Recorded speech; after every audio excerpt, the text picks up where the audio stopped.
Hey everybody, welcome to this free edition of our Trader User Group Weekly Roundup. This is for the trading week ending March 20, 2020. I'm Preston Brent. Thanks for tuning in.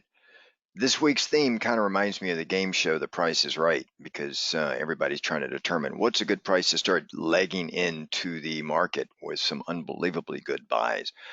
Well, before we get into that, this past week, the Dow was down over 17%. Year to date is down about 30, a little over 32, 33%. The S&P this past week, almost 15% for the week. Year to date, it's a little over 28%. NASDAQ the week, it was 12% down, over 12 and a half. Year to date, it's about 23%. The Russell, man, it was down 16% for the week. Year to date, it's almost 40% to the downside from the highs. We're clearly in bear market territory. Volatility was up another 14% this week. We closed out the week at 66.04, setting records in the VIX all along the way. Now the world markets, remember, Asia is ahead of us and Europe is ahead of us as far as the COVID virus goes. The FTSE, the London market, was only down 3.27% for the week. CAC 40, which is French, index was only down about 1.7%. DAX down about 3.3%. Nikkei China and the Hang Seng over in Asia was down about 5%. But this week, all the pain and carnage and suffrage happened in the U.S. markets. And then from a sector performance for the week, leading the week 2 weeks in a row was the communication sector. It's still down about 5.6%, but nowhere near. It's about 3 times less than the S&P for the performance. And the worst performer for the week, again, 2 weeks in a row, was the oil sector, down 20% for the week. Now, what's interesting is the trailing PE ratio is about 18.42, but the forward PE, the forward 12-month, is already down to 14.62. It's lower by about 20% from the prior trailing. So we're lopping a lot of value off the market, and there's a lot of debate right now as to what's a good value. And we're kind of a coin toss. It depends on how long the economic engine in the U.S. is going to remain in this substandard state. But the annual dividend yield right now on the S&P is about 2.51%. 10-year interest rate about 0.93. So that's still going to funnel money into the S&P. They're trying to find this. That's what I see right now. But, going into this next week, stores closed, restaurants empty, no one's traveling, planes aren't flying, manufacturing, production facilities are being shut down. Essentially, the U.S. economic machine has been dramatically curtailed in order to fight this COVID-19 pandemic. And this is what we would call and consider a true black swan. The Dow has fallen over 10,000 points in the past 3 weeks. Just totally amazing numbers, or 35% roughly. And as I said, this week alone, the Dow was down over 17%. So that's second only to the black swan that we had in Monday, 1987 market crash, which it fell over 20% in one day. So all of this has obviously spurred a dash for cash across all asset classes. Even traditional safety havens have been sold off just to kind of throw the baby out with the bathwater. Everybody's seeking cash. So we've seen about 12 trillion come out of the market, out of wealth. It's just evaporated in the past 3 weeks, or a little over 3.5 weeks where we've seen this. The Feds kicked things in early last week on Sunday, surprising the markets with a full point down, 100 basis points, to put the interest rates the 0 to 25 basis point range. And then they followed that by other commitments in the repo market, commitments of more bond purchasing to the tune of about 700 billion. And so we're seeing a lot of things happening on the monetary side. Now, we're starting to get some fiscal action. We started to get tails of that last week, but I think the Senate is going to vote this Monday on the first fiscal, of which is probably going to be several more bills that are coming along the line. So we're going to see fiscal action start to come in too. Now, I'm sure all of you have heard the term flattening the curve. It seems to be being widely used by the crazy hyper media. But it's really the basic goal of flattening the curve. Just means we're going to isolate, reduce, repair, and recover, essentially. So isolate. They want to isolate the people that possibly have the virus, and then by getting the out of the entire population, get those few or that percentage that has it isolated from the rest, and then get them repaired, recovered, while they can turn that economic engine back on as soon as possible. The key, of course, is going to be the number of new cases reported here, and we're always using and seeing, a little bit of light at the end of the tunnel with cases in China and South Korea going down. In fact, I think there were no new cases reported in China towards the end of last week. Same thing with South Korea and Singapore. Um, and they were able to get in ahead of everything back then. Of course, we'll leave for another day the problems that China caused with this whole virus to begin with. But now it's going to be up to the politicians. The Feds did their action last Sunday, so the politicians are going to have to come in with and deploy all these fiscal measures to lessen the blow, really, and kind of lessen the blow and the impact of this stalled economic engine. Because when you think about it, the government in this rare Black Swan event is asking economic activity to shut down. Remember, in 2008 is a completely different problem. Even though the markets fell a pretty good bit, over 58% in the S&P. And right now, the S&P, just in comparison, the S&P is down off the highs about 28, call it just slightly under 30%, the SPX, the cash index. So another 28% would get us back to the 2008 issue. I don't think it's going to be that bad. I'll cover the charts here in 1 minute, but that's what we can see here. They're shutting the engine down. I don't think they're going to keep the economic engine shut down more than a couple of weeks, and then I think they're going to start to ramp things back up again. One bit of good news too is this near-term treatment of COVID-19, which kind of surfaced out of a French study where they were combining hydroxychloroquine and azithromycin, I think that's the way it is called, into two drugs, and the studies have shown that they are able to completely cure patients in 5 days. Someone who had infections in their lungs and damn near ready to get on a ventilator or oxygen, it just killed it in 5 days. So that, among other drugs that are being tested right now, and they're speeding that process through. Not a vaccine, but just what they like to call a prophylactic, which will prevent people from getting it, as well as people that have it lessen the blow. So let's see how all this stuff shapes out. What I've got on the screen here is a monthly chart, because I want to take a step back out for just a second. Okay. If we take a look at this monthly chart, you can see I'm using an Ichimoku, and we're right at the bottom end of the cloud here, which would suggest we should get a little bit of support. You can also see the December 24th lows right here that we're trying to find some support in. That came in at 2316. So I said around the 2300 is where we're going to see a little bit of support. I mean, you can see that monthly bar here is just phenomenal. I mean, it's phenomenal. And this goes all the way back to the lows made after the financial crisis. This bar right here stands out among every other bar on there. You can see just how bad and how fast that fell, because a lot of the principals and the fundamentalists and analysts don't know where to value companies right now, because they don't. It all depends on a coin toss. How long are the production and manufacturing facilities going to be shut down? How long are people going to be forced quarantined? I suspect, as I said, I give it another week or two tops, and they're going to start opening things back up, because at that point, keeping things shut down is going to do more damage than the germ you're trying to fight, which is COVID-19. So let's see how this thing shakes itself out. But that's kind of what I'm seeing and what I'm sensing right now. But you can see here the support area here. Now, what I also did, just to show you where it can go. Now, I've told our members this as well, and I'm still sticking to it. You can see I've done a very long-term fib node from the lows.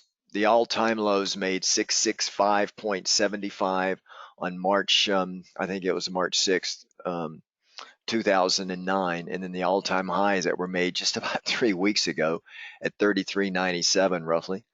And then if we look at this, you can see a solid support point is the 618% pullback, which puts us around the 1700 area.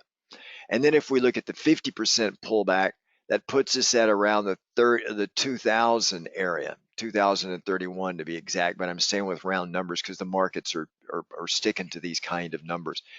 And then right up above that, we've got 2300, give or take a couple of points above and below. So these are the main areas right here. And I told folks that just use the 2000 level as a really good solid support area. And you can see that huge resistance point here before we broke out in 2017, and then we've just been on our wicked run right up there. That puts us at 2117.75.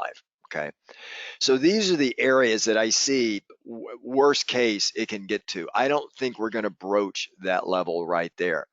But coming down this far, just to give you an idea, if I were to come in here and let me just show you guys on this chart while I got it open.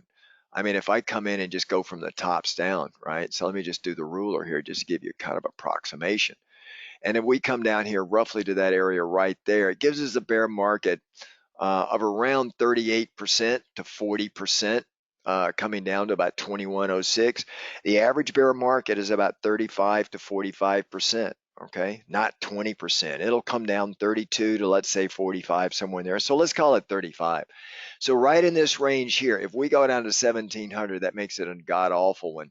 That would be if economic conditions stay shut down, which I don't think the Trump administration is going to allow, because it would be stupid to keep the economic engine shut down that long for just a small percentage of the population. If you look at the percentage of people that get the flu, it's about 60,000 people die a year from the flu. And while we're not advocating that kind of thing, to shut down the entire population for the small percentage that's going to catch COVID-19, and then out of that, another small percentage of 2 or 3% that won't make it through, is just does not make sense to me economically, as well as the cost benefit analysis of it. Now, granted, we don't want anybody to pass away from this, but they don't shut the market down for the flu. They don't shut the market down for any of these other things like the SARS, MERS, any of these others. They just don't do that. So I think there's a lot of overreaction and panic brought on by a hysterical media. The media just pisses me off in this case. I can't believe them. And then, some of the TV talking heads on the business channel are also buying into this crap as well. And you're getting some of these people that may have a book of very short interest plays, and they get on there and say the world is going to come to an end. They want people to sell because they're making money on what they're telling people to do. And why the business media allows that, to me, I'll just never know. But either way, I think we're going to probably find some support in this area before we may have a little bit of a midterm bounce and then roll back over. If we do roll back over, which I've never seen a bear market where after forming a low, you don't make an attempted rally, and then the attempted rally kind of fails, right? And generally what happens is you have one of these moves where it goes down, you know, and then you have a little bit of this, and then, you could do one of these, you make a new low, and then you start to form a bottom, and then you start working your way back up. So it gives it that proverbial U kind of bottoming process. Now, every bottoming process we've had since the dot-com or the financial crisis has been a V. This time it's going to be a little bit different. Some people are saying we may have a W like this, right? And then we move up, where you can just say, or an M, depending on how you want to call it. Or a W right here. And then we just, boom, we break out and then away we go. Okay. I've seen some people say we're going to have one of these things like this, which is kind of a tilted V where we break out like that. I'm not trying to guess the future, but I'm just kind of giving you guys an idea of where price action is going to go. And, you're going to see a lot of algos get programmed in to kind of meet some of these numbers. Now, as I've told our members, in a bear market, there are a couple of key things you want to pay attention to, and I'll show you that in the other charts I'm going to show you here. But you can just see we're in the green cloud, so this would provide some support for us. If I take it down to a weekly chart, you'll see we're well below right here. Okay. Now you can see this low that we made December 24th, 2018, which is at about 2316. We're kind of finding a little bit of support here, but we blew through it, which would suggest the next stop-off point is 2117, as I showed you on the prior chart, which is just above the 50% fib node retracement from the all-time highs going all the way back to the March lows, which is at around 2000. So I still believe we could get a little bit of a bounce up here and then come back down and test these lows again. So that's kind of the way we will play it until we get a better idea and insight as to what's going on. Okay, if anybody tells you they know what's going to happen over here for sure, I'd run away from them. You can see this red line here, 0.38 fib node. That is also right around the key support area, and these railroad tracks that I've got set on here like this is the support zones that I've identified from prior price action. So it's sitting from about 2316 to 2350. So I usually round it and call it 2300 to 2350. So that's going to be a zone where we could chop around for a little bit or move back up into.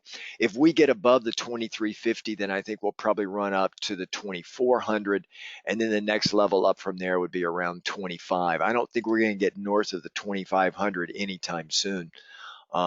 And then we'll just kind of roll it back over again. I'll show you another chart that would suggest that as well. Okay, so that's a little bit about what I'm looking at on weekly. And then of course, if we come into the daily, okay, you can see on the daily here where every time we come down and hit our levels, which are identified beforehand, we get a little bit of a hold up in price before we come down, identify another level, hold up a few days, come down, identify another level, hold up. So at one point we're going to get a bounce here. Early March, you can see that dead cat bounce right here. It was a little bit, on these charts, it's all relative, right? If you look at this, it was actually a 300-point bounce right in that level there. It doesn't look like it, but it was over a week. Fooled people, sucked them in, and then we came down and we stayed here for about 3 days. And then we've just watershed down like this right here. So I think we're going to be chopping around here. We may get a little bit of a bounce, like I said, up to that 2,500 level right here.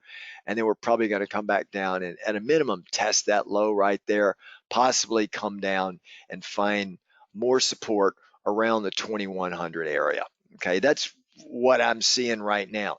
If we go north of the 2,500 area, roll back and find support there, that'll be indicative and supportive of another move up higher to the next resistance level around the 2,700 to 2,750 area versus the 2,300 to 2,350 area here. So, it's good in times like this to rely. You can't rely on fundamentals right now because markets are not reacting to fundamentals. Everything good and bad is getting sold off. Those that are good, they're getting sold off too, but there's going to be some great buys in stocks like General Mills, Kroger, Clorox. Those are good. Regeneron, REGN is good. Microsoft, Disney, Apple, Amazon. All these have great balance sheets. Home Depot. In the banking sector, I love Bank of America.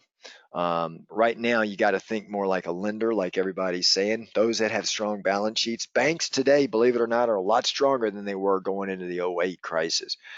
With the Dodd-Frank bill, they were required to hold a lot more money on their balance sheets. Their loan loss provisions are a lot stronger.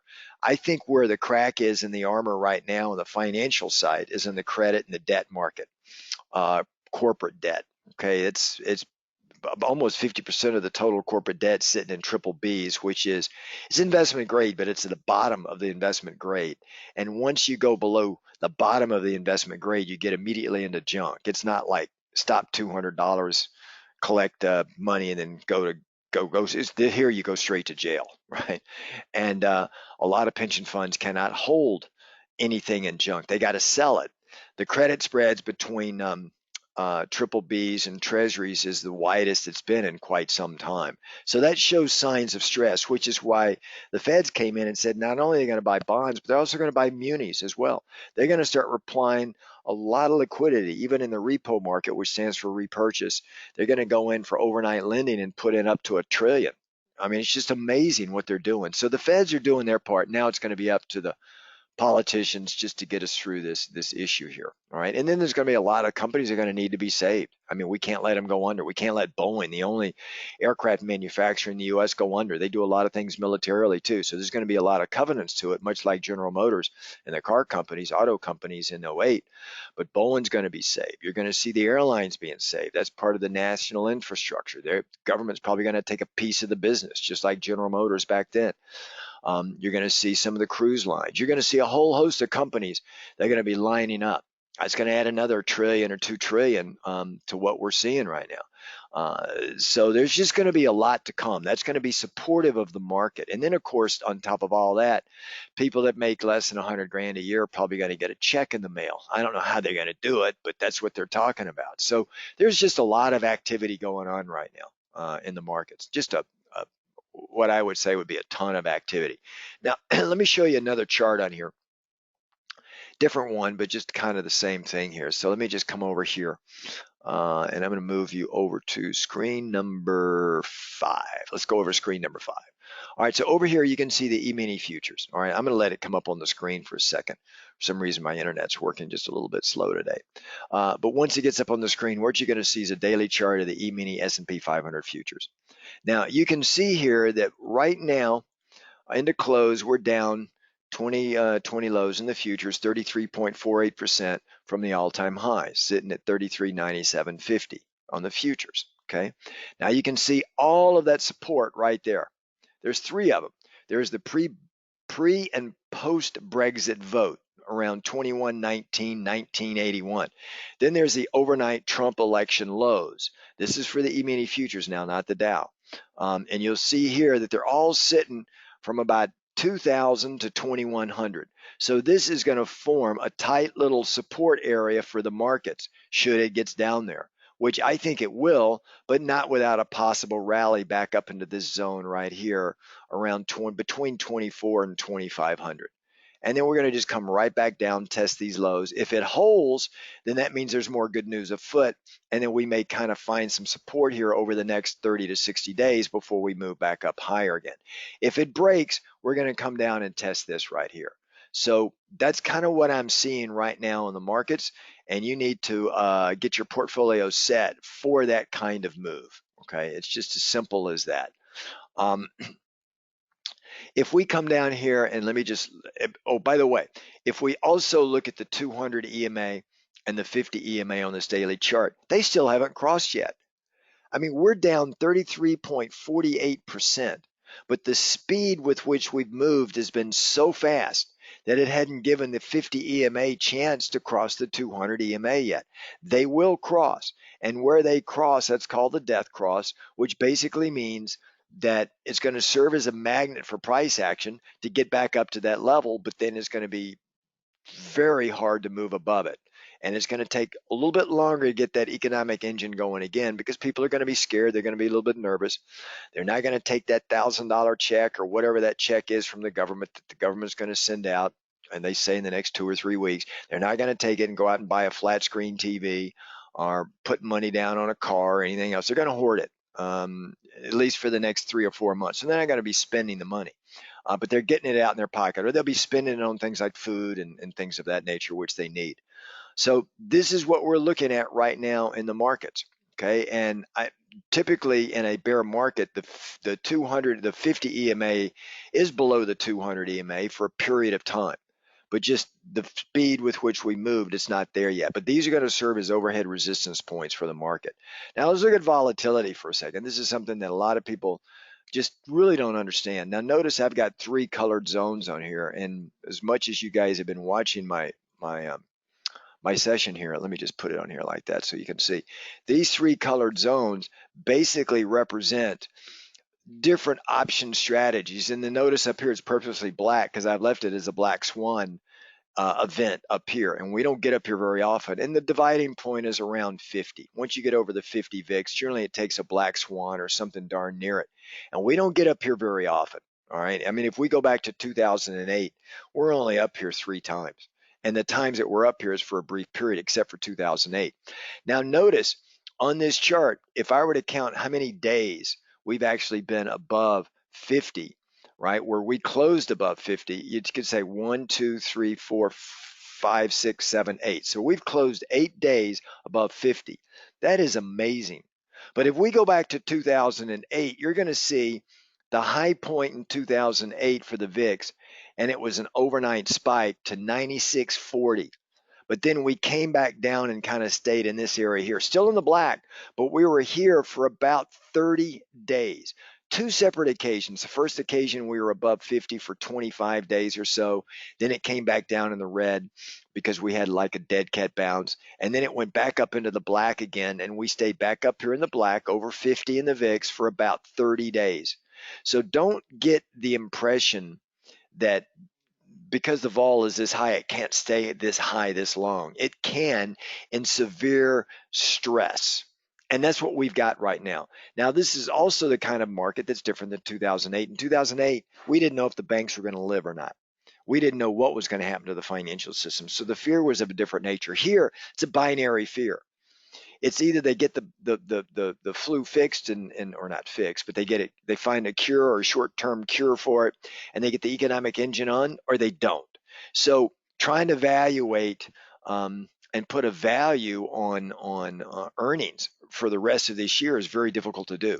I mean, Goldman, if you look at Goldman's forecast, you look at JP Morgan's forecast, they're all just swinging for the fences. They don't know where it's going to be. So, and they're trying to do their best, but you just can't guesstimate what's an unknowable. So do not get into the idea that, well, when VIX gets this high, it doesn't stay up here very long. I know there are a lot of credit spreaders out there that, like, as soon as VIX pops, they go, well, it can't stay there very long, so let me do a credit spread. Don't go with that kind of assumption at this point in time. Let the VIX get back into the red a little bit and calm down. Otherwise, as long as you stay in this black swan territory, it's going to be very difficult. All right, so just understand that. If we come down here and look at the front month versus the back month skew, if we look at the front month skew here, you can see here, we almost went back into a contango in the front month. We were way up here. We had a huge vol shift on Friday. Now, maybe that is a precursor for this week seeing a bounce in the markets, because we were up here in a skew that was unattainable for a very long period of time. 28 or 26. That means the VIX was higher than the front month vol futures by over 28 points. Now it's only higher by 4. It's more believable here. When we get into the green, that means we're in a normal contango environment. So, and let's look at the back month. The back month skew also fell dramatically as well. We're still in a backwardation mode, but you can see over the entire week as we were falling, the skew was going a little bit back more towards normal. Now don't fall into the surprise trap that, well, the VIX coming down, that means we're finding a bottom here. Because I remind you that the VIX back in 2008 hit tops in the beginning of the fourth quarter of 2008 and then slowly came down, while the markets also came down for the next 4 months until finally 6 months later in March, early March, so 5 months later, the markets found a bottom. So the VIX was coming down 2 or 3 months in advance of that. So there's a lot of mixed signals out here. So you've just got to be really careful in how you play this market. What I've got a lot of our members doing is short-term trades, quick profitable trades, get in, get out, swing trades because of the swing in price action, and what we're seeing in volatility. Basically, right now the current volatility calls for about a 4.5% price move every day. And that's about what we're getting, a little over 4.5%. And of course, if we look at treasuries, bonds are all over the place. You can see the treasury market is almost broken. It went up to 191.22, and then it came all the way back down here because there wasn't much liquidity in there, 167.02. And now it finished up here strong with interest rates coming back down again. We're going to see it slowly go up because the Feds are doing a lot of buy. Central banks all over the planet are buying. They're trying to pump a lot of liquidity into the bond market as well as in the munis so that they can keep this thing flowing. As soon as they solve the credit markets, then you'll see the equity markets start to taper down just a little bit. So I think this monetary thing that the Fed announced last week, we'll probably get more clarity on this week as well on the fiscal side, is going to calm these credit markets down. Okay. And if we look at the 10-year interest rate, you can see here the 10-year interest rate actually hit a low of 39 basis points, almost 40 basis points down here like this. Now you can see it coming back up off the lows, trying to find a more equilibrium around 1%, or actually where it closed at 93 basis points roughly. Okay. And then if we look at the dollar, there's been a rush for the dollar. I mean, look at this. This is unbelievable. The dollar, I'm not even going to put it up there, but the 2020 high price of the dollar hit the 2017 high price as well. Almost came right up there and touched it at 103.8115. I think the dollar is going to slowly come back down because the Fed's also introduced globally a swap program with all the major G4, G5 central banks around the planet, where they'll help support banks that need dollars or want to sell dollars or buy dollars. They'll put a lot of liquidity in there. The tendency is going to be to drive the dollar down. A big high dollar like this hurts U.S. manufacturers and a lot of companies, and it'll hurt the emerging markets as well when the dollar moves like this. And look at the euro. With the dollar moving like that, look at what the euro did. I mean, we hit right here. Let me just get I mean, it was moving so fast I couldn't even keep up with it. The euro hit a low of 106.75. Now, when you know with the euro really low, we can't travel over there right now because of the travel restrictions. But that's kind of where the euro is right now. This move right here, as I told you guys, I think a Sunday or two ago, this was more of a carry trade unwind, and now, boom, here we go. So that's what's going on. And then let's look at oil. Oil is really ugly. Um, Let me just come down here to oil. Well, we'll go back to metals in 1 minute. But if we look at the oil markets, it fell on Friday 2.27 points, 2360. What do we say? 23 or 1946 was the low point, right? If I back it out, you can see here this trend line that was started back here. I mean, that's where we're going to, guys, right down in that area down there.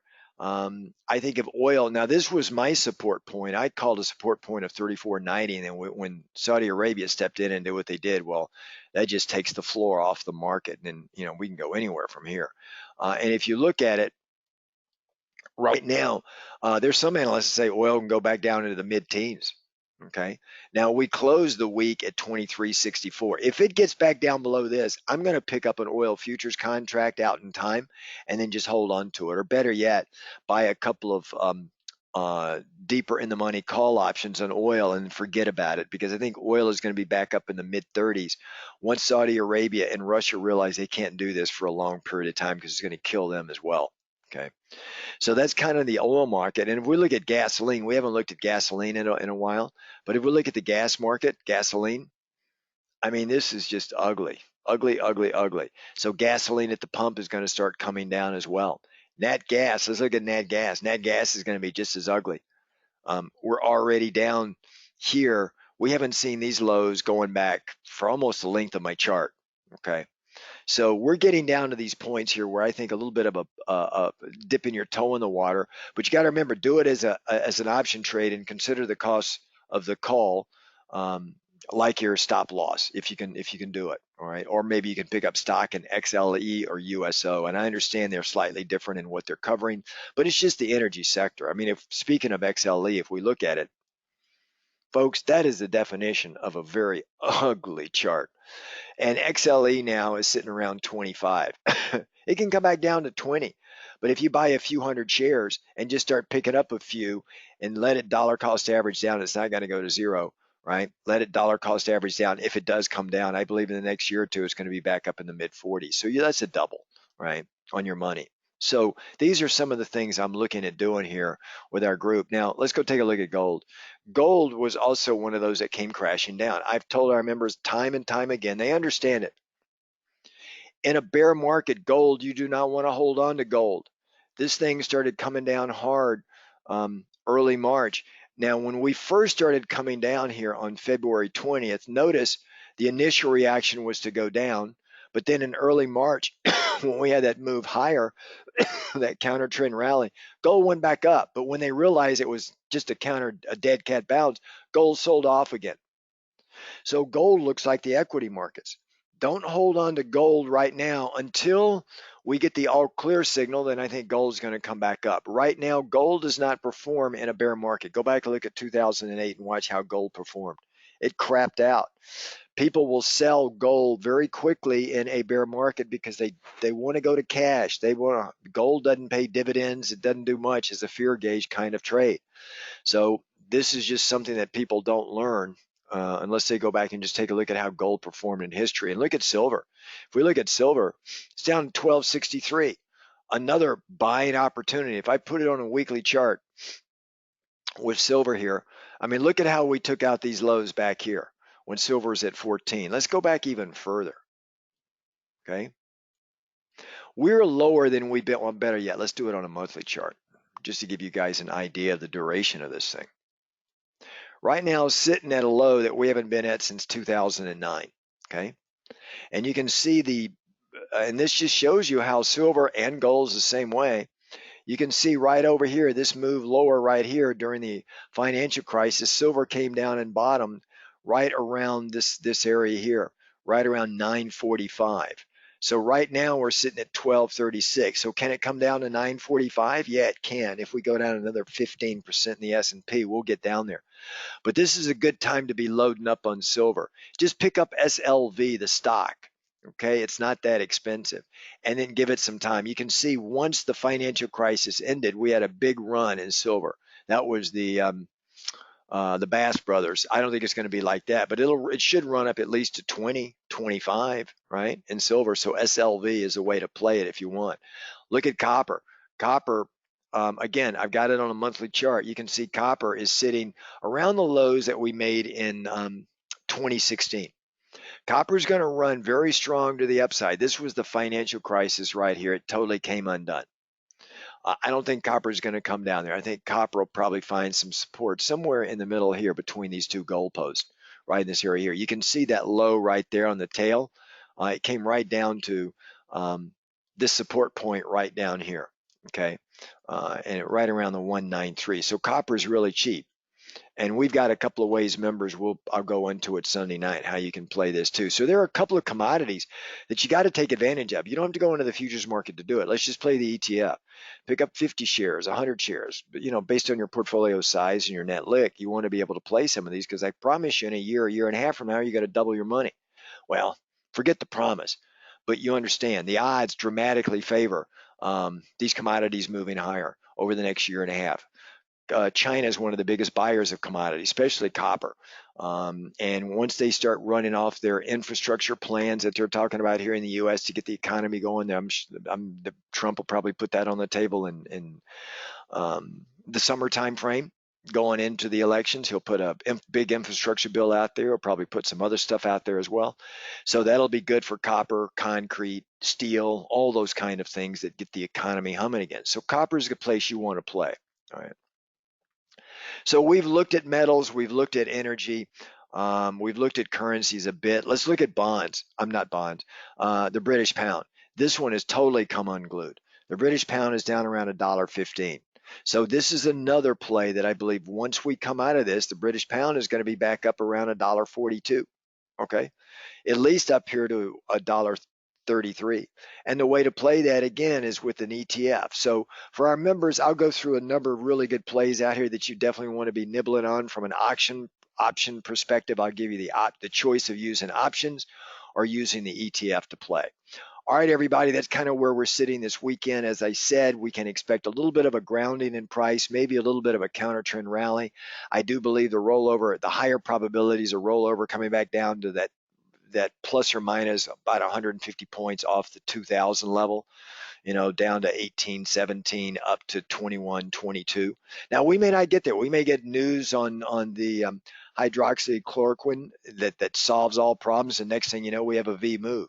So I can't tell you which way it's going to go, but I think assuming we just keep trucking the way we're trucking, then those would be the levels I would be looking at. And then we should get a lot more buyers coming in. I already saw some buyers coming in last week, picking up a little bit of Disney, Apple, some of the other shares that have great balance sheets, Microsoft. You want to find those companies that have strong balance sheets, that can do that. Blackstone would be a good one. They got over 100 and some odd billion to spend, so they'll probably go out there and look for companies they can come in and get real cheap. So these are things that you may want to be looking at going forward. All right, everybody, have a great weekend. Members, I will see you this Sunday night. If you're not a member of our group, highly encourage you to come in. We got a lot of cool things going on this year. Otherwise, take care, folks. Ciao now.